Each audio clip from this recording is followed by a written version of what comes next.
अस्सलाम वालेकुम व्यूअर्स, खुशखबरी सीरीज़ की नई एपिसोड में खुशामदीद। मैं हूं आपका मेज़बान अब्दुर्रहमान। आज हम आपके लिए दो खुशखबरियां लेकर हाजिर हुए हैं और आज की दोनों खुशखबरियां मईशत के अलावा हैं। पहली दिफा से मुतालिक है जबकि दूसरी स्पोर्ट्स के मैदान से है।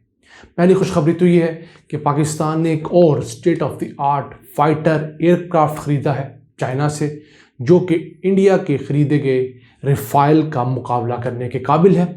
ये जो जनरेशन्स हैं फाइटर जहाज़ की, उनके अंदर 4 और 5वीं जनरेशन जो है उसके दरमियान का, जिसे 4.5 जनरेशन्स के जहाज़ भी कहा जाता है, वो पाकिस्तान ने ख़रीदे हैं। इसके ज़रिए पाकिस्तान का दिफा जो है वो इंडिया के हम पल्ला हो गया है। जबकि आज की दूसरी खुशखबरी ये है कि तीसरे पाकिस्तानी ने जो international IBSF world snooker championship जीती है। एहसन रमज़ान नामी पाकिस्तानी लड़का जिसकी उम्र 16 साल है, ये वैसे तो तीसरा पाकिस्तानी चैम्पियन है, लेकिन पाकिस्तान ये चैम्पियनशिप 4 मरतबा जीत चुका है। आपको बताएंगे वो कौन सा सूरमा है पाकिस्तानी जिसने ये चैम्पियनशिप 2 मरतबा जीती है। लेकिन पहले चलते हैं J-10C की जानिब, जो कि पाकिस्तान ने न्यूली इंडक्ट किया है अपनी एयरफोर्स के अंदर। हुआ ये कि इंडिया ने एक बड़ा state of the art aircraft खरीदा फ्रांस से, रफ़ाल 36, उनमें से 35 इंडिया को मौसूल हो चुके हैं। तो पाकिस्तान का जो JF-17 थंडर था वो 4th जनरेशन का जहाज़ है, बहुत अच्छा है, लेकिन उसमें कुछ मॉडर्न टेक्नोलॉजीज़ की अभी कमी थी। उसको पूरा करने के लिए और इंडिया के इस मैदान में हम पल्ला आने के लिए पाकिस्तान ने चाइना से फौरी तौर पर 25 J-10C खरीदे थे, उनमें से 6 पाकिस्तान को मिल चुके हैं। ये सिंगल इंजन जहाज़ है और ये बहुत तेज़ी से, यानी हवा से 4 गुना ज़्यादा रफ्तार से ये ट्रैवल करता है। इसको विगरस ड्रैगन का नाम भी दिया गया है। 8 माह के शॉर्ट नोटिस के ऊपर चाइना ने इसे पाकिस्तान के हवाले किया है और पाकिस्तान ने इसे अपना जो स्क्वाड्रन है, एयर स्क्वाड्रन 15 नाम का, उसके अंदर इंडक्ट किया है। ये वो स्क्वाड्रन है जिसने पाकिस्तान के नाम से पहला इंडियन एयरक्राफ्ट 1959 में गिराया था। और फिर सन 2019 के अंदर बालाकोट के वाक़े के बाद ऑपरेशन स्विफ्ट रिटॉर्ट हुआ था, उसके अंदर भी इसी स्क्वाड्रन ने हिस्सा लिया था, तो ये उसके अंदर शामिल किया गया है। इसकी चंद खासियतें तो ये है कि एक तो इसके अंदर बड़ा state of the art missile system है PL-15, जो कि 2 से 250 किलोमीटर दूर तक बड़ी एक्यूरेसी के साथ टारगेट कर सकता है। और इसके साथ साथ जो इसका नेविगेशन सिस्टम है, रेडार सिस्टम है और दूसरी चीज़ें जो इसकी रफ्तार है, वो तमाम के तमाम तकरीबन हम पल्ला है रफ़ाल के मुकाबले में है।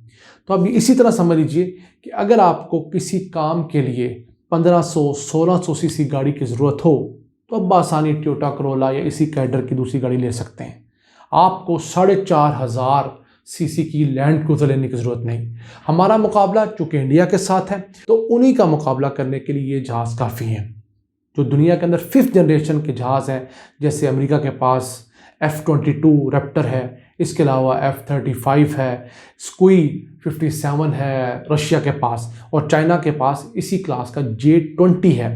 लेकिन चूँकि हमारा दुश्मन वो इंडिया है, उसके पास 5th जनरेशन का कोई एयरक्राफ्ट नहीं है, तो हमें भी 5th जनरेशन के एयरक्राफ्ट पे पैसे लगाने की कतई कोई ज़रूरत भी नहीं है, क्योंकि 5th जनरेशन के एयरक्राफ्ट इस वक्त बहुत महंगा है।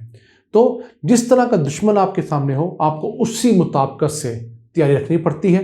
तो इस हिसाब से इन हालात में कम खर्च बारनशीन जो प्रोग्राम है उसके तहत ये एक अच्छी चॉइस है। उम्मीद करते हैं कि पाकिस्तानी फ़ौज, पाकिस्तानी एयरफोर्स इसके ज़रिए मज़ीद मजबूत होंगी और इंडिया किसी सूरत में अगर दरअंदाजी करता है तो हम उनको मज़ीद मुंह तोड़ जवाब देंगे। अब इंशाल्लाह इस एयरक्राफ्ट लेने का फ़ायदा ये भी होगा कि इसके स्पेयर पार्ट्स पाकिस्तान में बन सकेंगे, चाइना में ब्लैकमेल नहीं करेगा और अमेरिका की तरह कभी हमें ज़रूरत हो तो हमें तंग नहीं करेगा।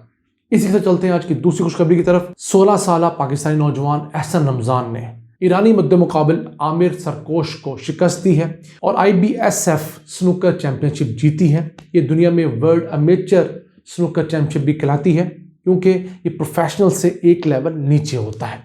आज तक तारीख में पाकिस्तान ये 4 मरतबा जीत चुका है और जो चैम्पियंस हैं वो 3 हैं। एक चैम्पियन ने 2 मरतबा जीती है, जिनका नाम था मोहम्मद आसिफ, आप जानते होंगे। उन्होंने सन 2019 में भी चैम्पियनशिप जीती और सन 2012 में भी वही चैम्पियन रहे। इस मरतबा वो इस एहसन रमज़ान से सेमीफाइनल में हार गए और मोहम्मद आसिफ ही इस एहसन रमज़ान के उस्ताद भी बताए जाते हैं। कैसी बात है कि एक शागिर्द ने अपने प्रोफेशनलिज्म से, मेहनत से अपने उस्ताद को उसी फील्ड में शिकस्त दी और उसके बाद वो अपने उस्ताद के गले लगकर रोए भी हैं। तो ये स्पोर्ट्समैन स्पिरिट होती है। बहुत मर्तबा ये होता है जैसे इकबाल ने कहा था, फ़कीरों को पीरों का उस्ताद कर, उसी तरह आप अगर मेहनत करते रहें तो अपने उस्ताद से भी आगे निकल सकते हैं, अपना नाम कमा सकते हैं। ये पाकिस्तान के पहले कम उम्र तरीन चैम्पियन साबित हुए हैं और दुनिया में ये तीसरे कम उम्र तरीन चैम्पियन है, जो पाकिस्तान के लिए बहुत बड़ा टाइटल है। तो पाकिस्तान स्पोर्ट्स के मैदान में बहुत आगे जा सकता है।